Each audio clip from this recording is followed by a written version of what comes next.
Silakan sebelum kita mulai. Ya, saya lihat ada Dinda Seprido nih. Terima kasih Kanda. Ya. Bismillahirrahmanirrahim. Salam. Waalaikumsalam warahmatullahi wabarakatuh. Sebelumnya kami mohon maaf yang sebesar-besarnya karena ini kamera laptop ini bermasalah dan handphone ini sudah mati ini Kanda. Tidak Jadi apa-apa. Ya. off kameranya ini gitu. Tapi insya Allah akan mengikuti Ya. kegiatan kita hari ini. Kita sangat apresiatif sekali dengan ini ya, dengan terobosan Pak Rektor untuk mengaktifkan seminar-seminar kewirausahaan ini yang sudah menjadi ini agenda pekanan ya, sekali seminggu kita ini dengan Kanda Ayanda Arman Linggawisnu aktif untuk mengadakan kegiatan-kegiatan yang seperti ini. Yang tujuan utama kita untuk melahirkan ini menghidupkan jiwa wirausaha para mahasiswa kita terutama, kemudian masyarakat pada umumnya di Kabupaten Kuantan ini. Kita juga coba proaktif untuk mengajak mahasiswa, bahkan di Fakultas Pertanian kita sudah membentuk grup kesatuan komisariat kelas di Fakultas Pertanian, sefakultas itu untuk mengkoordinasikan kegiatan-kegiatan seperti ini.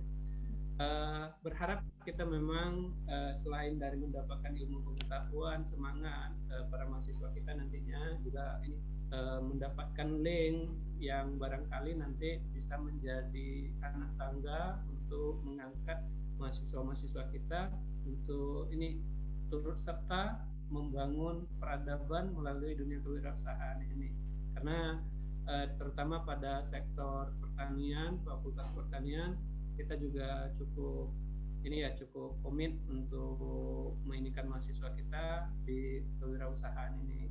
Dan salah satu terobosan yang kita lakukan Pak Pemateri, Pak Dr. Eka, ini di Fakultas Pertanian kita mencoba menerapkan konsep pertanian terpadu. Sudah ada beberapa jenis ternak, kemudian lahan, dan dalam tahun depan kita ingin membuat saluran pemasaran yang nantinya bisa menjadi ini ya, wadah pembelajaran untuk mahasiswa kita untuk ini tak hanya produk-produk yang akan dihasilkan dari pertanian unik, tapi juga kita mencoba bersinergi dengan ini produk-produk pertanian dari masyarakat yang ada di Kabupaten Kuantan Singingi. Barangkali ini Kanda sebagai pengantar dari kita. Sebelumnya kami mohon maaf ya sebesar-besarnya. Kemudian selamat datang kepada Kanda Pemateri Dr. Eka Armas Pailis, dan kami berharap suatu saat kita bisa tetap muka di Kanda. Oke, terima kasih. Barangkali itu Kanda Wisnu. Assalamualaikum warahmatullahi wabarakatuh. Waalaikumsalam warahmatullahi wabarakatuh. Terima kasih banyak Adinda Seprido, Dekan Fakultas Pertanian ya. Nah, alhamdulillah karena memang saya tadi dapat dari grupnya Unik, sedang banyak kegiatan juga sekarang baik dari wakil rektor juga demikian, tapi alhamdulillah sudah ada juga dari perwakilan dari universitas yang memberikan kata pembuka pada webinar kita pada hari ini. Izin kalau sekiranya ada yang memang lagi ini ya silakan dibuka kameranya biar lebih enak, biar disampaikan, biar nanti bisa kalau di YouTube dia masuk itu ininya kelihatan gitu. Jadi selanjutnya marilah kita sama-sama dengarkan pemaparan dari pemateri kita pada hari ini yang akan disampaikan nanti oleh ya, Adinda Dr. Eka Arman Pailis, seorang anak muda yang doktor yang asal dari Basrah. Nanti untuk perkenalkan diri saya silakan langsung aja kepada Adinda narasumber memperkenalkannya. Untuk itu saya persilakan waktu kepada Adinda narasumber untuk menyampaikan materinya. Kami persilakan. Baik, terima kasih. Assalamualaikum warahmatullahi wabarakatuh. Yang terhormat Pak Dekan beserta seluruh pejabat dan jajarannya di Unix. Kemudian yang kami hormati nih Pak Bang Arman. Kami manggilnya Bang Arman nih, panggilan akrab Pak Arman. sebagai moderator kita pada pagi hari ini. Kemudian tentu adalah peserta wabil khusus mahasiswa ya, insya Allah yang mahasiswa UNIX, Universitas Islam Kondang Singgingi. Senang bertemu dengan teman-teman di ranah Zoom ini. Minum. Kemudian saya perkenalan sedikit aktivitas ya, nama Eka Armas Failis, aktivitas sehari-hari di home base-nya ekonomi pembangunan, konsentrasi ekonomi Islam di jurusan ilmu ekonomi Fakultas Ekonomi dan Bisnis Universitas Riau. Saya lahir lebih kurang 40 tahun yang lalu di Pekanbaru, besar sampai SMA, S1 di Undri, S2, S3 di Universitas Brawijaya. Kemudian saya dilahirkan dari orang tua, dua-duanya asal Basrah. Satu ibu saya dari Kampung Medan ya, atau kampung tuanya Kampung Tonga. Kalau bapak kami dari Pulau Madinah atau kami sobit dari Bawu. Cuman kedua-duanya sudah di Kampung Medan orang tuanya, dan kami hanya hari ini nggak ada lagi datuk nenek yang kandung nih Bang Arman. Jadi sudah ada ibu ya, nenek dari bapak saya yang tapi dia tidak kandung. Tapi insya Allah kami tetap hadir ke kampung. Saudara paman masih banyak ya. Masih ada rumah tua ya kan. Kemudian istri satu. Baru satu. Iya, istri aktivitas beliau sekarang lagi studi S3 di ngambil biomedik di UI. Beliau sehari-hari di FK Abdurrab, tapi juga sebagai dokter di ada beberapa klinik yang beliau sebagai penanggung jawabnya. Anak kami dikarunia amanah, insya Allah 4 anak, laki-laki 3, perempuan 1. Baik, Bang Arman, saya izin bertanya sampai jam berapa kita sesi bicaranya? Silakanlah kira-kira berapa menit, kemudian nanti ada interaktif. Ya, baik, ada diskusi ya. Kita insya Allah mungkin paling lama 20 menit saja nih. Kalau bisa 15 menit lebih bagus. Ya. Karena secara teori manusia itu kok bisa konsentrasi itu hanya 15 menit. Ya. Apalagi sekarang kita tidak langsung bertatap muka, jadi saya tidak bisa memastikan audiens atau para peserta ini konsentrasi apa tidak. Tapi setidaknya kita pakai asumsi yang normal. 15 menit awal kita akan coba konsentrasi, kemudian nanti 10 menit mungkin ada tambahan toleransi, setelah itu kita banyak berdiskusi. Saya tentu ingin berdiskusi dengan teman-teman di UNIX. Baik, Bapak Ibu, adik-adik mahasiswa yang saya hormati, izinkan saya share screen untuk materi kita pada pagi hari ini. Oke, baik. Ini sebuah judul yang memang sedang digalakkan dan saya termasuk yang menjadi juru bicara, terutama untuk Undri, bagaimana bisa perguruan tinggi ikut terlibat dalam melahirkan pengusaha baru, startup untuk generasi kita hari ini. Ini judul kalau kita sederhanakan intinya apa saja peluang yang bisa diambil oleh mahasiswa selama dia kuliah atau selama dia berada di kampus. Kuliah 4 tahun ya, 5 tahun gitu ya, maksimal 7 tahun tuh udah DO ya, pas tahun semester ke-14. Jadi selama kuliah itu teman-teman bisa nggak mahasiswa ini jadi pengusaha? Nah, inilah kita diskusikan pada pagi hari ini, peluang apa saja yang bisa menciptakan teman-teman bisa menjadi wirausaha. Ini kegelisahan juga dari data statistik ya sebenarnya, bahwa pengangguran terdidik itu semakin trennya semakin naik. Di mana pengangguran terdidik dihasilkan dari perguruan tinggi. Jadi dari D1 sampai S1, bahkan mungkin ada yang S2 yang menganggur, tercatat sebagai pengangguran. Maka ini menjadi kegelisahan dan tentu Kementerian Pendidikan terutama yang menjadi leading sektor dan bisa disalahkan dalam urusan ini tidak tinggal diam. Maka salah satunya muncul IKU, Indeks Kinerja Utama. Di sini tentu saya ambil contoh perguruan tinggi negeri. Nanti barangkali UNIX seperti apa di IKU-nya bisa menyesuaikan ataupun melihat situasi ini, di mana seluruh perguruan tinggi negeri di Indonesia diwajibkan memiliki kinerja. Kinerja utama di IKU 1 ini adalah lulusan mendapatkan pekerjaan yang layak. Dan ini tentu menjadi beban sebuah perguruan tinggi negeri. Dan beban ini ibarat sebuah kendaraan, supirnya adalah pimpinan perguruan tinggi.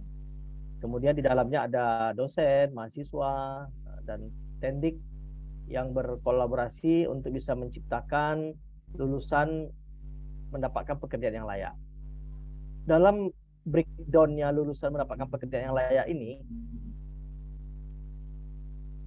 di mana salah satu dari breakdown-nya adalah berwira swasta, atau di sini dikatakan wira swasta. Wira swasta ini tentu menjadi poin penting dalam hal sebuah kampus mesti mampu menciptakan, melahirkan wira swasta, wira usaha. Dari wira usaha ini yang diukur apa? Yang diukur itu adalah mahasiswa mendirikan perusahaan. Ini lulusan yang terdaftar sebagai pemilik perusahaan. Ini menjadi ukuran.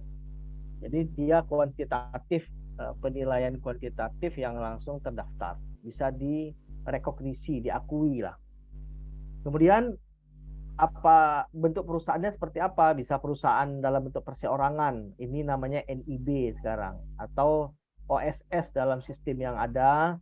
Kemudian ada firma, ada CV, kommanditor, dan ada PT.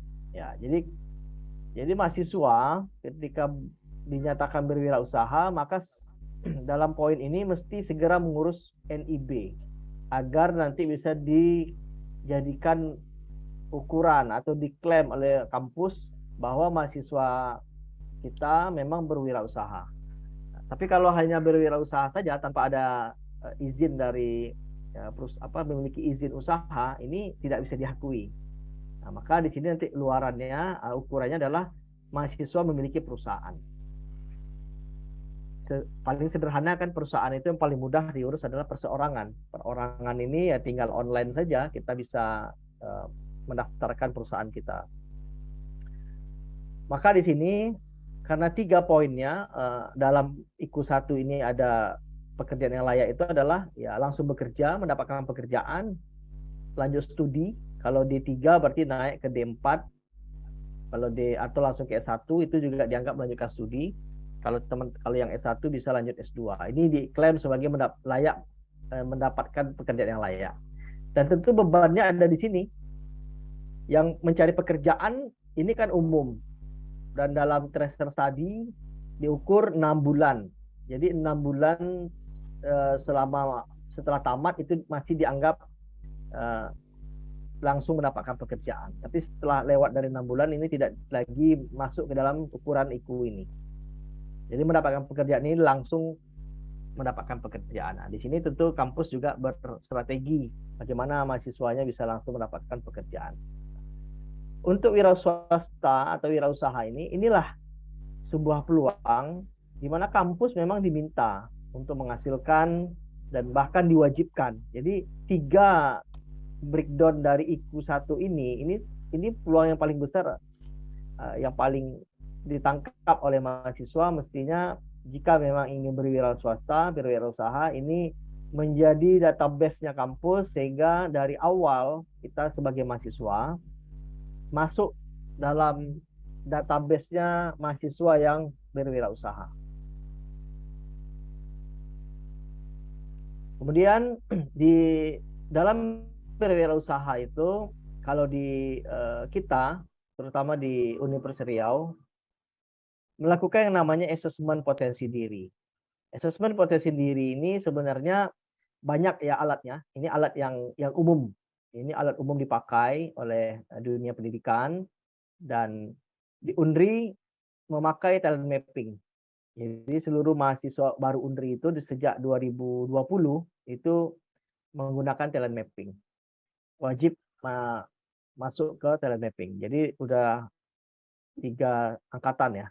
2009 kemarin tidak wajib, tapi dihimbau saja. Jadi semenjak 2020 kita diwajibkan. Bisa saya, karena talent mapping ini mahasiswa kan bisa gratis karena dibiayai oleh kampus.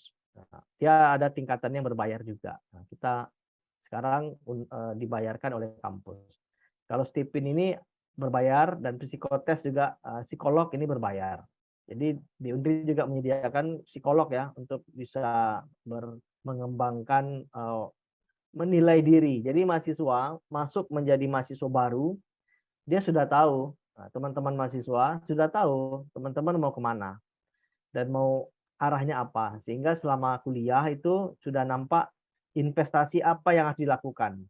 Kalau memang misalnya menjadi wirausaha, sudah masuk dalam kelompok-kelompok wirausaha yang sudah terprogram oleh kampus. Kalau mau jadi pekerja, level pekerja apa yang ingin diambil? Apakah menjadi pekerja perusahaan multinasional, perusahaan di nasional, atau perusahaan domestik, bahkan mungkin hanya menjadi karyawan di perusahaan UMKM. Nah, ini sudah di awal sudah dirancang ke sana. Termasuk juga menjadi ASN, itu sudah dirancang. Jika ingin misalnya, saya pengen menjadi dosen atau peneliti, atau ingin studi lanjut, nanti dipikirkan setelah studi lanjut mau jadi apa. Ini juga dirancang di awal. Ketika menginjakkan kaki menjadi mahasiswa baru, terus mahasiswa sudah diminta untuk merancang apa yang akan dilakukannya selama studi di kampus. Ini contoh saja talent mapping. Ya, saya lanjut saja ini. Di talent mapping itu mahasiswa yang berwirausaha, contoh nih ya. Nah, ini ada peta bakatnya. Contoh semua ini bakat, ini namanya bakat. Bakat ini mahasiswa mau pilih yang mana, mau misalnya bakatnya stripping, berarti ini kekuatan otot. Berarti cari bisnis, kalau dia bakatnya kuat di sini, dia cari bisnis yang ada hubungannya dengan otot, dengan fisik. Berarti dia harus, kalau dengan fisik ini artinya kan mobile, di lapangan gitu ya. Dia bersentuhan dengan alat-alat, perlengkapan dan sebagainya. Ini orang yang bisnisnya cocok, bakatnya ini berarti bisnisnya terkait dengan otot. Kalau thinking ini bisnis yang terkait dengan pemikiran, pikiran-pikiran ya, analis ya. Ini misalnya punya bimbel misalnya. Ini thinking ini. Atau misalnya punya lembaga riset ya kan, yang atau menjadi konsultan. Konsultan ini thinking. Terus ada influence. Ini influence ini bakat untuk mampu mempengaruhi orang. Ini pelatihan biasanya. Pelatihan motivator ya, bisnis-bisnis yang terkait dengan itu. Atau yang intinya bisa bagaimana melatih orang berkomunikasi yang baik ya kan, orang yang mampu bersaing ya menjadi pemimpin. Nah, ini bisnisnya bisa ketika bakatnya memiliki bakat ini dia bisa bisnis seperti itu. Ini ada bakat relating. Relating ini hubungan. Nah, ini bisa misalnya marketing kah apa, ini dirancang dari awal. Nah, sehingga mahasiswa bisa memilih bisnis yang sesuai dengan bakatnya dan tentu dengan passionnya. Passionnya itu adalah sesuatu yang dia inginkan. Ya, menjadi hobi kah, menjadi sesuatu yang dia sukai. Saya kasih sampel saja, ini contoh ya. Di UNDRI itu ada ekosistem kewirausahaannya mulai dari mata kuliah wajib. Jadi seluruh mahasiswa UNDRI itu wajib mengikuti mata kuliah ini MKU, dikelola oleh MKU. Jadi selain mata kuliah agama, pendidikan kewarganegaraan, ada bahasa Indonesia, ada tambahan kewirausahaan, ada tambahan literasi digital dan Melayu ya, budaya Melayu, serta lingkungan ini mitigasi bencana ya, ada 6 itu mata kuliah. Maka di sini ada mata kuliah wajibnya kewirausahaan. Jadi seluruh mahasiswa UNRI pasti mendapatkan mata kuliah kewirausahaan. Kemudian di sisi yang lain, mahasiswa diminta untuk membuat komunitas-komunitas pengusaha. Dari mana mulainya? Biasanya mereka dari organisasi mahasiswa. Jadi seluruh organisasi mahasiswa diberikan mindset untuk punya program kewirausahaan, apapun jenisnya. Jadi mulai dari level universitas, BEM, DPM, dan UKM, sampai level HIMA, LSO di tingkat paling bawah itu mereka pasti ada program wirausaha. Jadi apakah programnya itu pemetaan bakat menjadi wirausaha, talent scouting, atau business plan, atau mereka mengadakan lomba, atau bahkan menjadi bisnis wirausaha yang sudah berbisnis gitu ya. Mahasiswa yang sudah berbisnis. Nah, ini ada setiap ormawa diarahkan ke sana karena program ormawa kan dikontrol oleh di bidang 3 di WR3. Maka seluruhnya harus punya program kewirausahaan. Bahkan ada yang memang khusus kayak koperasi mahasiswa kan mereka kan memang berbisnis itu. Di BEM itu ada 1 unit bidang. Di beberapa UKM itu ada 1 unit bidang memang ngurusin ada dana usaha nama bidangnya, ada nama bidangnya fundraising, ada nama bidangnya kewirausahaan. Ini intinya seluruh organisasi mahasiswa itu harus punya mindset kewirausahaan. Kemudian mahasiswa setelah itu selain di organisasi mahasiswa, mereka buat komunitas-komunitas. Komunitas bisnis bisa berbasis produk. Misalnya produk sagu. Produk sagu itu ada komunitas bisnisnya. Misalnya dia ikut lomba. Jadi nanti mahasiswa komunitas ini berbasis apa? Berbasis produk, berbasis kegiatan yang mereka lakukan, ormawanya, berbasis kompetisi yang mereka ikuti, berbasis luaran dosen. Jadi dosen ini punya luaran-luaran yang salah satunya adalah paten yang bisa dibisniskan, diwirausahakan. Nah, ini mahasiswa masuk di sana. Maka seluruh kegiatan nanti ada dosen mesti melibatkan mahasiswa.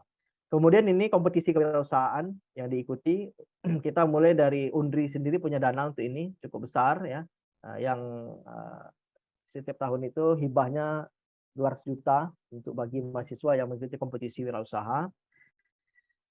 Rata-rata namanya kompetisi hibah itu plafonnya dari 5 sampai 15 juta, tergantung proposal mahasiswanya yang dinilai. Kemudian mahasiswa itu dituntut untuk bisa berprestasi di bidang wirausaha. Prestasi dapat hadiah, terus dapat hibah. Ini hibahnya cukup besar, jadi bahkan ada yang mahasiswa kita itu dapat 500 miliar ya, 500 juta untuk program wirausaha mereka, startup, dan berkolaborasi dengan kampus lain gitu. Jadi ini cukup besar ya. Mulai yang paling kecil, nanti ada yang paling kecil itu ya 5 juta, 2,5 juta itu paling dasar. Kemudian kebijakan pro kewirausahaan ini Pak Rektor dengan jajarannya tentu banyak memiliki program-program kebijakan kewirausahaan yang dilakukan. Kemudian UNRI tentu punya mitra. Mitra strategis UNRI ini yang diberdayakan untuk bisa membantu program kewirausahaan. Kompetisi Kemendikbud 2022 yang hari ini yang diikuti, kita mulai dari PKMK. Jadi ini PKMK ini kan PKM Corner, ini salah satu di program kreativitas mahasiswa itu ada namanya kewirausahaan. Walaupun tahun 2022 ini UNRI nggak lolos nih kewirausahaannya, yang lolos riset engineer ya. Kemudian ada KBMK, ini kompetisi bisnis manajemen dan keuangan, ini analisis keuangan dan bisnis. Kemudian ada ini yang paling bergengsi P2MW, ini bisnis yang sudah berjalan 6 bulan, minimal 6 bulan bisnis sudah jalan dan dinilai tidak lagi kreativitas tapi inovasi dalam berbisnis dan memiliki omset yang besar serta memiliki profit yang trennya naik. Kemudian ada IWDM ini kan startup nasional. Kita ada ini P2MW kita 6 tim, IWDM itu ada 2 tim yang sedang berlomba di level nasional. Nanti targetnya ini menuju ke KMI. KMI ini adalah Festival Kegiatan Kewirausahaan Mahasiswa Indonesia, se-Indonesia. Nah, ini tahun ini tanggal 25 November. Kegiatannya di Universitas Veteran Surabaya. Nah, maka ini ajang bergengsi. Jadi ini prestasi. Jadi ketika ini mahasiswa Undri 5 tahun terakhir ini selalu masuk dalam reward atau juara-juara di sini. Ini yang menjadi kompetisi. Kemudian apa saja kompetisi yang di dalam itu ada, misalnya P2MW nih. P2MW ini teman-teman mahasiswa 20 juta dananya. Ini ada syarat-syaratnya. Ya, lumayan kan kalau punya tambahan modal 20 juta. Syaratnya memang bisnisnya sudah jalan, minimal 6 bulan. Kemudian ini persyaratannya, ini kategori usahanya. Jadi harus kita lihat panduannya. Jadi kalau ikut lomba memang harus kita betul, misalnya panduannya ini kategori makanan dan minuman. Nah, apa jenisnya? Ini produksi budidaya, mungkin dari pertanian bisa masuk di sini. Produksi budidaya. Industri kreatif, seni, budaya, pariwisata. Ini juga menarik ini. Tuan Tan Singgingi kita punya pacu jalur, ini mestinya lahir dari mahasiswa produk kreatif. Ya, yang artinya bukan mahasiswa yang buat, mungkin mahasiswa bisa berkolaborasi dengan teman-teman. Saya kemarin punya beli jalur ya, apa jalur itu namanya, yang kecil itu. Itu dibuat oleh anak kreatif di Basrah ini, anak muda kreatif. Miniatur ya, miniatur. Saya sampaikan kalau miniaturnya harus ada tempat tegaknya, karena kan rumah kalau dipajang kan harus ada kedudukan tegaknya. Kayak gini kan mahasiswa bisa terlibat berbisnis bersama mereka gitu. Dan adik-adik ini kan anak muda juga di sana, mungkin tamat SMA gitu ya, tidak kuliah ya. Kita anak kampus ya, mahasiswa bisa berinovasi dengan mereka gitu. Mereka menciptakan, kita mungkin masuk dalam berbisnis dengan mereka gitu. Terus jasa dan perdagangan ya. Kemarin saya tahun 2021 kalau nggak salah, itu makanan minuman ini salah satunya dari Kwansing ini, anak Kwansing ini. Itu adalah dodol tapai. Produk dodol tapai ini sampai ke level nasional kemarin itu ada itu. Tapi kemarin ketemu kan dia mau lanjut S2. Saya bilang ya bisnisnya tetap lanjut. Jadi silakan dicari mitranya. Terus ada teknologi terapan ya, ini manufacturing dan sebagainya. Ini P2MW. Kemudian ini startup, ini yang berbasis digital ya. Jadi kita jangan bingung dengan istilah startup. Nah, sebenarnya startup itu bisa yang digital, bisa yang bisnis biasa gitu. Maka kalau di digital ini dikenal istilahnya startup digital. Jadi startup itu kan bisnis pemula, bisnis baru.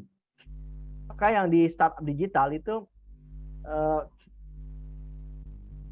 macam-macam. Ini misalnya contohnya ini terkait dengan ada ini agri ya. Kalau Undri kemarin bisnisnya marketplace dengan saya lupa satu lagi nama usahanya. Nah, ini bisa intinya di-create modal, dapat rewardnya berapa? Ini bukan reward. Jadi kita ngajuin proposal maksimal 20 juta. Jadi nanti proposal kita di-review ya, di-pitching ya oleh reviewer. Nanti dinilai berapa layaknya, sehingga bisa nilai 20 juta, bisa 18, bisa 19, atau di bawah ini, maksimal 20 juta. Ini alurnya. Sekarang tentu mahasiswa prosesnya sampai di festival harapannya, tapi kan kita sedang berjuang nih menuju sampai ke sini, gitu. Khusus di Undri ya. Kemudian yang terakhir, ini program yang sedang pilot projectnya kementerian, itu Wirausaha Merdeka. Ya.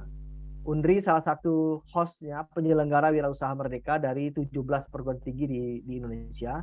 Ini ada 1.000 mahasiswa yang sedang mengikuti program Wirausaha Merdeka di Undri. Ini program yang cukup bergengsi, dan di program ini cukup cukup complicated lah. Complicated itu artinya apa? Mulai dari mahasiswa itu diberikan mindset. Ada course-nya, ada belajarnya, ada LMS, belajar seperti biasa, karena ini nanti 20 SKS dikonversi satu semester menjadi MBKM, kampus Merdeka, Merdeka Belajar. Hari ini untuk Mitra Undri sendiri ada 37 kampus mahasiswa yang belajar Wirausaha Merdeka tahun ini dengan Undri. Setiap mahasiswa itu dibuat kelompok, 5 kelompok masing-masing. 5 orang per satu kelompok itu 2 kelompok mahasiswa dibimbing oleh dosen pendamping lapangan 2 dosen pendamping lapangan diatur oleh 1 coach yang profesional, yang memang mahasiswa itu belajar langsung dengan wirausahanya. Nanti ada proses mahasiswa onboarding namanya, dia bermitra dengan wirausaha, dia belajar dengan wirausaha langsung. Kemudian mahasiswa mendapatkan memiliki proposal, menyusun proposal prototipe produk. Nah, jadi kalau dalam timelinenya sekarang mahasiswa sedang menyusun prototipe. Ini sudah di launching kemarin 27 Agustus. Kemudian dalam level dunia ya nasional selain Kemendikbud tadi, ini ada programnya Kemenpora. Nih, Kemenpora punya wirausaha berprestasi di Kemenpora. Ada Pertamina. Pertamina punya Pertamina Muda. Ini Undri sekarang sedang proses nih untuk seleksi Pertamina Muda. Kemudian ada BUMN Mandiri ya, Bank Mandiri, ini wirausaha muda mandiri. Kemudian ada Startup Inovasi Indonesia, ini BRIN. BRIN punya program startup. Ini semua bisa diikuti oleh mahasiswa. Dan memang peluangnya mahasiswa paling besar peluang ini. Walaupun persaingannya di sini tidak hanya harus mahasiswa, bisa yang alumni, bisa mungkin yang belum kuliah, bisa mengikuti program ini. Yang penting bisa bersaing. Di level dunia, ini ada yang paling banyak sekali sebenarnya di level dunia untuk kalau kita mengikuti kompetisi bisnis atau bisa memulai bisnis itu. Ada Hyundai Startup Challenge, ada Extreme Tech Technology, ada Astronaut, ini Astra Group ya. Ada Pertamina ini ya BDB ya, BDI Denpasar, Inkubator Bisnis Denpasar. Ini yang paling lagi booming ini ya, Startup Academy, Google dan Alibaba. Nah, ini yang memang startup teknologi ya, startup digital yang memang bermain di sini. Kemudian ada Global Business Kompetisi, ini di Singapura, Lee Kuan Yew. Ada juga yang di Amerika.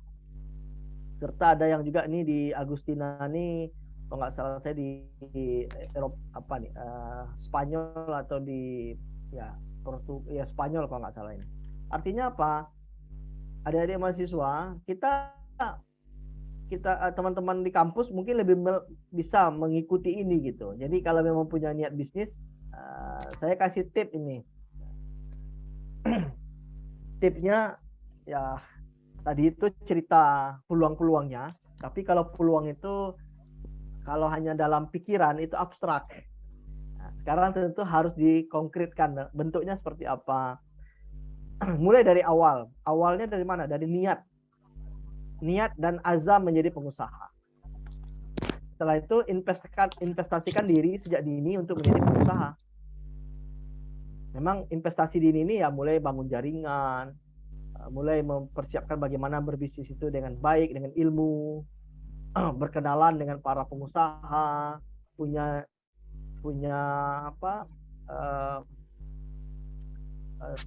sesuatu yang investasi ini tidak hanya dalam bentuk uang. Jadi kalau bicara bisnis itu kita jangan dulu bicara uang atau bicara modal, tapi bicara diri kita sendiri. Yang dikatakan modal dalam wirausaha itu ya dirinya sendiri gitu. Maka ilmu, pengetahuan, wawasan dan pengalaman menjadi pengusaha itu mesti ada. Jadi ketika teman-teman masih kuliah itu kan pengalaman gagal itu kan tidaklah terlalu sakit jika memang dibandingkan dengan yang sudah tamat kuliah terus berbisnis terus berumah tangga terus gagal. Ini kan jadi problem ini. Maka kegagalan itu dilatih di ketika mahasiswa. Nah, sehingga ketika tamat sudah memang ready untuk masuk ke dunia bisnis yang real. Kemudian tentu ini minta restu orang tua menjadi pengusaha, karena ini pengalaman pribadi saya nih Bang Arman. Ya. Teman-teman, kita nih orang Kuansing ini kan, orang Kuansing ini dulu dianggap strata tertinggi itu kan adalah menjadi ASN. Maka akhirnya saya tidak dapat restu menjadi pengusaha nih. Walaupun saya dari kuliah, dari semester 2 itu saya sudah niat dan sudah berwirausaha. Nah, dulu jual pulsa, punya warnet, ya kan, bahkan punya rental mobil dan macam-macam bisnis itu. Tapi akhirnya orang tua bilang mereka minta saya jadi ASN lah, jadi PNS. Saya bilang kok begitu? Kalau mereka bilang karena kalau menurut orang tua saya kategori sukses itu adalah menjadi pegawai negeri sipil. Akhirnya dengan kerelaan hati saya harus banting setir menjadi menjadi ASN. Nah, inilah tentu ini harus di apa ya? Karena saya terlambat berkomunikasi dengan orang tua. Karena udah tamat saya baru mengkomunikasikan ini. Nah, ini dari awal mesti dikomunikasikan dengan orang tua karena orang tua itu memiliki doa yang mustajab ya kan. Kemudian tentu teman-teman baca cerita sukses. Saya hampir semua konglomerat Indonesia saya udah baca. Mulai dari Yusuf Kala Group, ada Abu Rizal Bakri Group, ada apa? Khairul Tanjung ya, yang pribumi semua ini, karena kita kan nanti baru kita masuk ke cerita para Tionghoa kita ya, Lim Siong Leong ya, Tanoto dan Budi bersaudara ya, Jarum yang sekarang terkaya di Indonesia. Itu kita bisa baca cerita mereka, sukses biografi mereka harus dibaca ya. Termasuk saya kalau di lokal ini dulu kita waktu kuliah Basidel Koto itu yang apa menjadi inspirasi ya.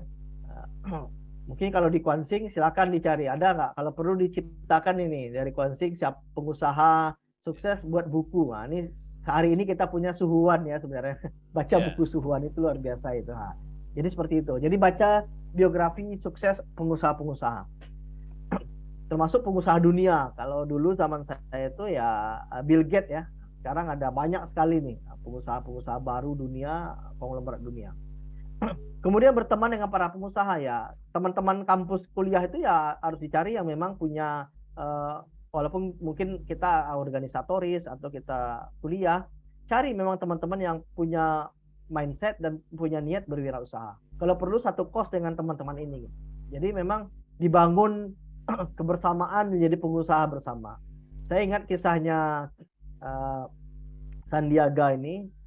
Sandiaga, kita tahu Pak Sandi ini kan satu kuliah ya dengan Lutfi, Menteri Perdagangan kemarin yang diganti, satu kuliah dengan Erick Thohir, satu kuliah juga dengan saya lupa satu lagi, dan dengan istrinya tapi beda kampus.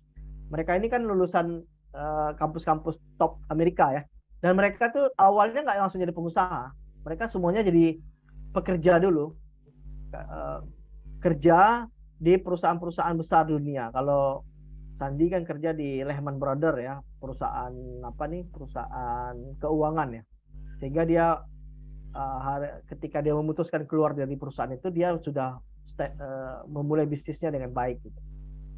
Kemudian bergabung dengan komunitas pengusaha di luar ya. Setelah kita punya di kampus, kita harus main di luar. Misalnya kalau di apa, saya anjurkan mahasiswa gabung yuk di HIPMI kalau yang sudah jalan bisnisnya. Himpunan Pengusaha Muda. Mungkin di Kuantan Singingi atau di Taluk Kuantan bisa aja dibuat komunitas-komunitas pengusaha muda yang tempat teman-teman nongkrong lah, tempat teman-teman berbagi informasi. Nah, kemudian Pak, nanti ujungnya apa? Ayo ikut ajang talenta kompetisi ini, kan tadi saya cerita banyak talenta kompetisinya, ajang kompetisi, silakan diikuti, dimulai saja, jangan minder gitu. Oh, ini unik, kami nggak akan menang nih di level nasional, jangan minder, mulai dari yang kecil-kecil. Banyak kampus-kampus di Riau saja nih, kayak Undri, UIR, Umbri ya, Muhammadiyah, Lancang Kuning gitu, itu mereka punya program-program kompetisi bisnis, mulai ikuti di sana. Nanti minta support oleh kampusnya, mungkin kalau ada programnya tuh harus mendatangkan lomba mahasiswanya ke Pekanbaru ya, mungkin nanti minta ada dana lah disisihkan untuk mahasiswa mengikuti kompetisi, uang transportasinya, akomodasinya. Nah, itu mungkin mulai dari lokal kita dulu, domestik Riau. Ayo tampilkan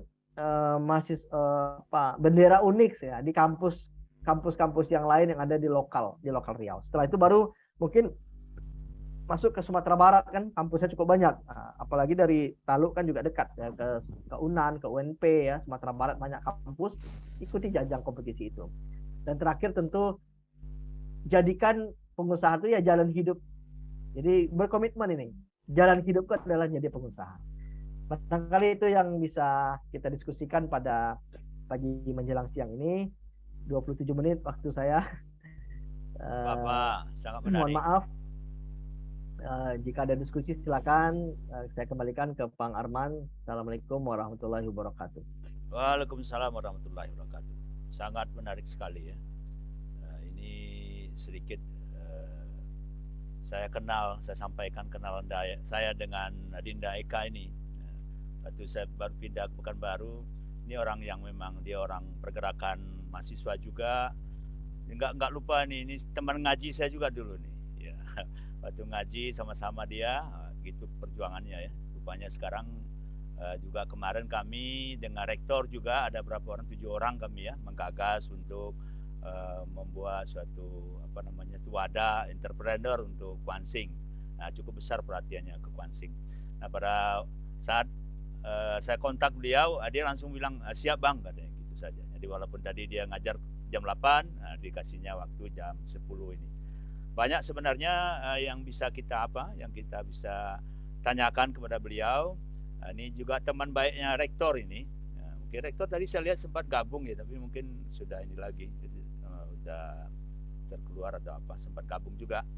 Jadi untuk acara ini untuk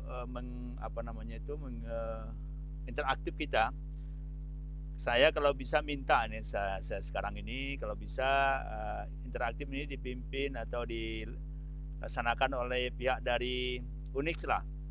Mungkin dari Adinda Seprido, silakan menanyakan pada siapa yang bisa mengadakan interaktif. Mungkin kalau sama-sama dari pihak Unix mungkin nggak segan-segan ya melakukan pertanyaan. Silakan. Nah, sebelum itu juga saya mengucapkan selamat datang ya kepada Adinda Eplita Yohana. Nah, ini saya lupa baru tadi saya japri langsung dia masuk. Alhamdulillah, terima kasih banyak Adinda Eplita Yohana dari Undip Semarang ya, sudah gabung sama kami. Mungkin juga bisa juga mengenai kampus ini, sebelum sebagai pembuka dari Semarang kita minta komen Adinda Eplita Yohana dulu sebelum yang lain bertanya. Silakan Adinda. Oke, selamat pagi. Assalamualaikum warahmatullahi wabarakatuh. Waalaikumsalam warahmatullahi wabarakatuh. Saya tuh pagi tadi tuh udah lari pagi, sudah ini dulu ini baru pulang dari lari pagi ini, makan dulu di luar soalnya. Mantap. sorry diganggu. Iya. Indah, nggak apa-apa. Oke. Ya, saya senang banget kalau memang ya di Unri saya pikir hampir mirip ya dengan semua universitas yang ada di Indonesia gitu ya. Kita juga ikut kompetisi wirausaha gitu. Itu ada ininya, ada programnya dari pemerintah. Cuman yang saya pikirkan itu begini. Kalau di Singapura, di negara-negara Singapura, Korea, Jepang itu mereka itu kayaknya Singapura terutama itu dia dari kecil itu sudah mulai dilatih untuk berwira swasta.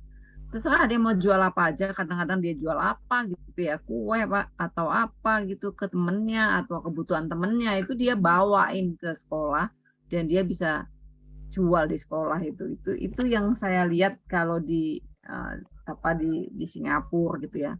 Di Korea juga gitu, jadi mereka sudah mulai belajar berbisnis.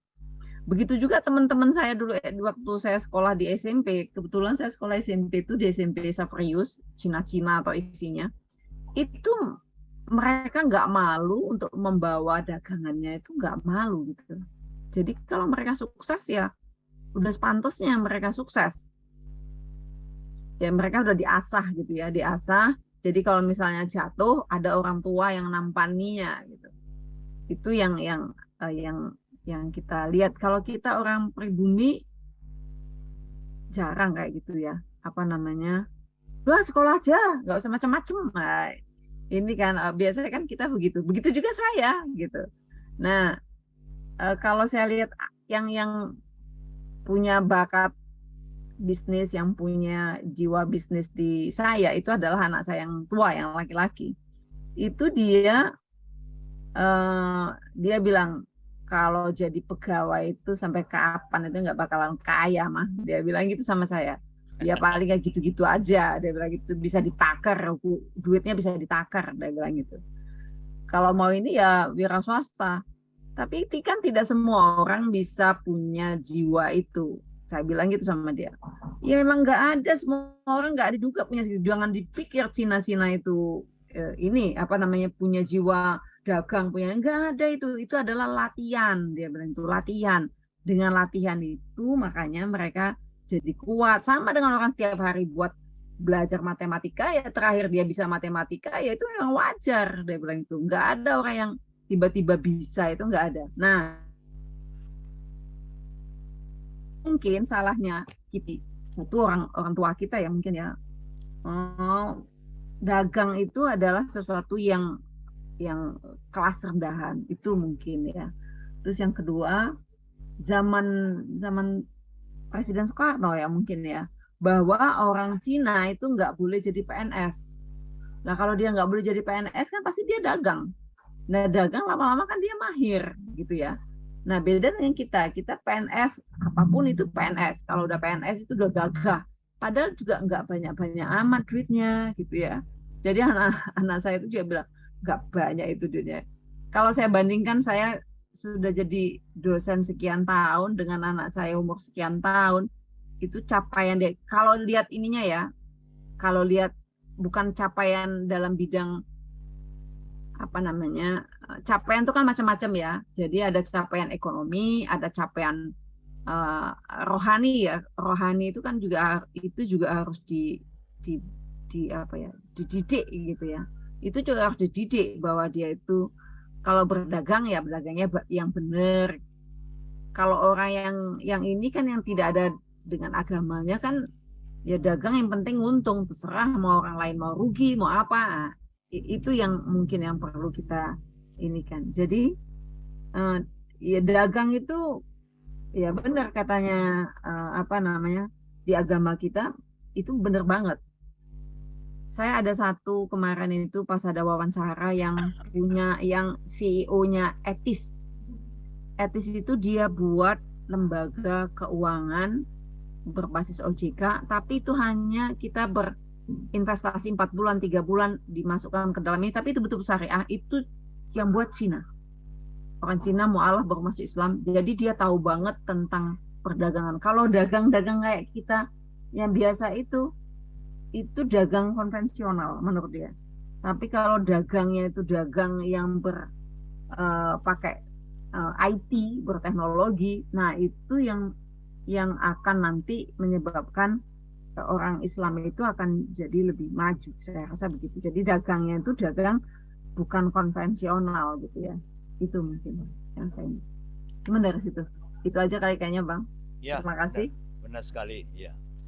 Ya, sebenarnya kan kita tidak mesti seperti Adinda narasumber tadi kan cita-cita ingin ini, tapi sekarang jadi dosennya nggak apa-apa juga. Tapi kan sekarang Adinda Eka juga mikirin juga bagaimana sebagai untuk menjadi seorang wirausaha, mungkin tidak melaksanakan tapi memberikan suatu apa namanya itu pengetahuan. Nah, itu kan lebih bagus ya. Jadi tidak Jadi kita merubah mindset ini tidak harus selalu itu gitu, terjadi gitu kan.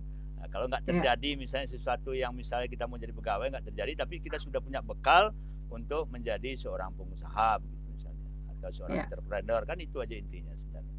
Silakan yang lain, mungkin Adinda Wakil Rektor 3 kita ada nih, Aprinaldi Rizhan. Nah, mungkin mau menambahkan ya apa yang disampaikan oleh tadi pemateri tadi. Silakan. Anda Aprinaldi, Rektor 3 ada gabung, saya perhatikan. Sudah ada di layar kita sekarang ini. Atau siapa lagi kira-kira? Adinda Seprido tadi. Silakan. Ini dalam segi pertanian. Ya. Boleh izin Bang, yang mahasiswa, saya mungkin kalau bisa ada komennya mahasiswa yang punya usaha, ada nggak nih yang hadir di sini? Ya, yang punya usaha saya kurang tahu juga, makanya tadi saya minta kepada salah seorang dari dosen ya untuk membantu acara tanya jawab kita ini, interaktif kita ini. Nah, kami persilakan, saya memang belum begitu tahu. Ya, resen aja, arti gini Bang, bagi ada yang ingin berdiskusi, bertanya, atau mungkin ada apa resen, tapi setidaknya saya ingin dapat gambaran teman-teman di Unix ini sudah ada nggak yang sedang menjalankan usahanya, mahasiswa nih ya. karena itu menjadi trigger sebenarnya bagi teman-temannya, karena mereka sesama anak muda sekarang ini kan anak muda generasi zilenial ini kan cukup unik mereka ini. Mereka native dengan yang tadi disampaikan Bu Evlita itu digital, mereka sangat bisa gitu, tapi mungkin belum diambil peluangnya gitu ya untuk bisa terlibat di situ. Nah, jadi kalau zamannya mendidik dari awal, saya sangat setuju. Apalagi kita nih Bu Evlita orang Kuansing ya, saya termasuk yang tersesat nih di jalan yang benar jadinya kan, tersesat jadi dosen, jadi PNS, padahal kan nggak pengen menjadi PNS gitu. Sudah memang merancang bisnis dari awal, maka ketemu dengan Bang Arman itu join bisnis ya Bang ya. Ya. Waktu baru fresh graduate S2 itu kan, nggak mau jadi pegawai gitu ya, tapi akhirnya ya orang tua tadi Bu Evlita yang dalam tanda kutip ya memaksa saya jadi PNS karena ini strata tertinggi. Jadi bahasa ibu saya tuh omak kok bangga gitu ya, bangga dengan anaknya kalau anaknya PNS, anaknya 3 cuman.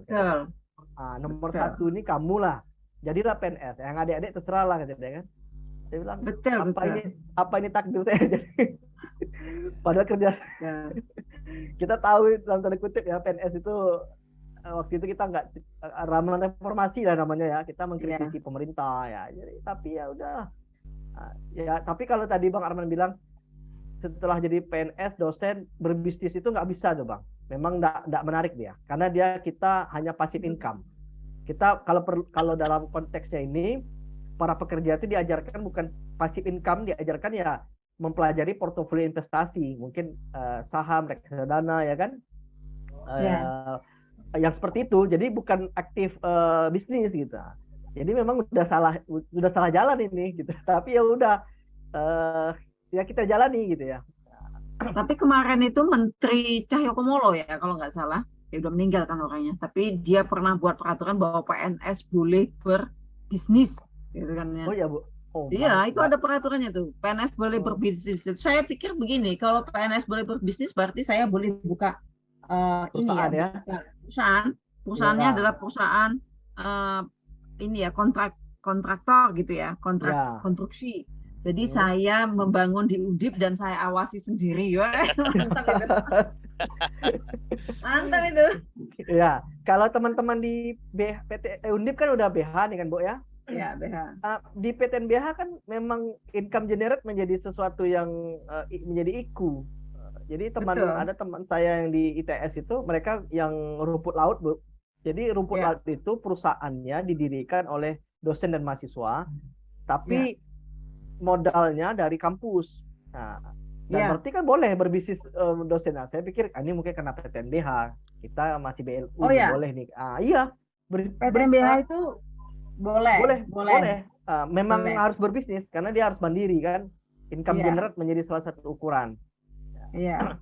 Ya, jadi ini yang menarik sama kita, karena kalau saya yang amati dengan situasi bonus demografi, suka tidak suka, mau tidak mau, memang salah satu yang mendorong kita tidak terjebak dalam debt income trap ya, income masyarakat menengah. Kan sekarang itu per kapita kita kan 5.000 US dollar. Sementara untuk negara maju itu kan 12.000. Harapannya 12.000 US dollar itu kita capai nanti 2045. Kalau untuk mencapai angka segitu kan nggak mungkin jadi pegawai semua. Iya, betul. PNS ini 7 juta ya, yang PNS ya sama polisi itu kan cuma 7 juta orang. Sementara kita sudah 250.000 ya, ini nggak mungkin ini.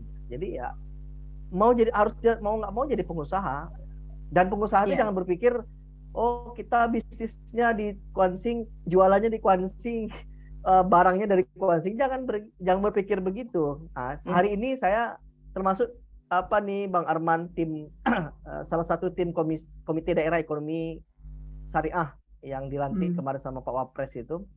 Saya diminta menjadi direktur bisnis syariah. Jadi kemarin itu kita sudah berdiskusi dengan Kemenak ya. Ternyata Kemenak itu butuh patin untuk jemaah haji dan umroh. Jadi patin itu dijual ke Arab Saudi. Jadi vendornya itu butuh patin karena ini kan harus selera orang Indonesia gitu ya. Patinnya ini baru dari Indonesia tuh hanya 30% baru yang bisa dari Indonesia. Sisanya dari Thailand dan Vietnam. Saya bilang, loh, apa masalahnya? Ternyata standarisasi produk. Jadi ya kembali lagi ke standarisasi produk, ilmunya, ya kan, packaging, macam-macam itu, ukur, ya pokoknya seperti itulah. Jadi saya pikir ternyata luar biasa ini peluang-peluang seperti ini. Nah, ini baru dari satu sisi saja kita melihat satu produk yang kita punya kan patinnya. Ya, mengapa nggak kita kemarin akhirnya pakai rendang itu, rendangnya dari Sumatera Barat itu bang, dari Payakumbuh itu. Itulah. Jadi... Tapi uniknya rendangnya nggak boleh dagingnya di sana, harus bumbunya aja, dagingnya dari Arab Saudi, potongnya di sana gitu. Jadi kayak gitulah. Segar dia kan. Nah itu dia, ada karantina hewan dan semacam-macam lah gitu. Ya itu saya pikir. Ya silakan Linda, silakan. Itu gini, kalau saya pikir itu ya, salah satunya yang kita ini kan itu adalah memang pendidikan ya. Jadi itu pendidikan itu kan membuat taraf berpikir orang itu akan menjadi lebih tingkatnya lebih naik gitu ya. Pendidikan tinggi itu bukan berarti yang kita ini kan itu adalah ketika kita di kampung gitu ya, kita ke kampung, kalau dia sudah universitas, itu orang tuanya sudah membebani dia bahwa dia harus bekerja di PNS, di apa. Nah, tanpa pernah berpikir, tanpa pernah berpikir bahwa PNS itu nggak ada apa-apanya. Maksudnya jangan situlah. Dan tapi sayangnya ketika mertuanya pun ikut-ikutan. Jadi maksudnya begini, ini anak laki-laki nih, anak laki-laki nih sudah tamat kuliah. Terus kalau dia jadi PNS tuh kalau udah mau dilamar atau hanya pacaran atau hanya kenalan gitu ya, itu ibunya yang perempuan itu kayak orang sudah sudah bangga banget gitu loh. Nah itu kadang-kadang itu yang karena apa, latar belakang mungkin ya. Nah kemudian anak SMA orang tua mungkin nggak punya dana untuk ini dan dia tidak punya wawasan bahwa banyak yang harus bisa dilakukan dari kampung, itu banyak banget. Nah memang tidak semudah orang ngomong gitu ya. Kan saya juga dulu berangkat ke Bandung, berangkat ke Malang. Ini berarti saya satu alumni nih sama Mas siapa tadi? Lupa saya. Eka. Mas Eka tadi kan kita satu alumni itu, tapi saya dari S1, Mas Eka dari S2, S3 di sana. Saya S1 di sana. Nah, ini yang anak-anak SMA itu mungkin perlu kita beri pelatihan gitu ya tentang pertanian. Kenapa di pertanian, peternakan gitu ya, bahwa itu adalah usaha yang mungkin yang paling cepat atau yang paling cepat bisa ditangkap oleh masyarakat gitu ya. Kalau di sini tuh udah banyak pekebun-pekebun pekebun swasta itu banyak banget di sini.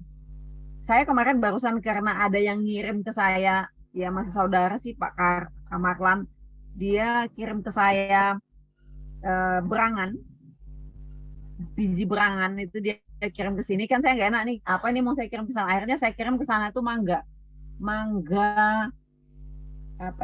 Jepang. Kalau orang sini mangga Jepang gede-gede, satu biji itu bisa 1 kilo. Terus saya bilang begini, coba nanti kalau ini sudah hidup di sana dikembangkan. Nah, dikembangkan itu kan bisa pakai okulasi, bisa pakai sambung sisip atau susu apa macam-macam lah, itu kan bisa. Kalau kita dilihat itu kan teknologi pertanian itu di Thailand itu kan maju banget gitu ya. Sekarang itu duren nggak ada yang tingginya beratus meter. Kalau kita duren dulu kan beratus meter tingginya.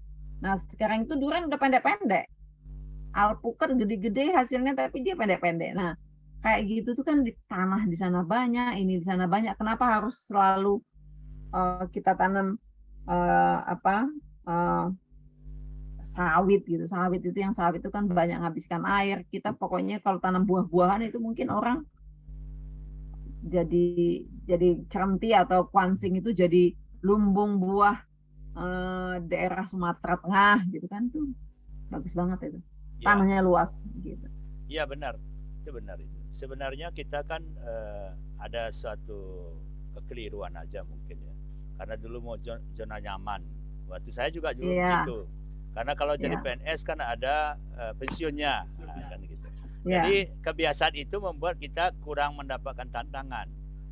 Padahal sebenarnya kalau dengan banyaknya pengusaha, dengan banyak entrepreneur kan membuat negara juga semakin maju kan. Yang kemudian tantangan ke depan, saya yakin juga penggunaan pegawai negeri ASN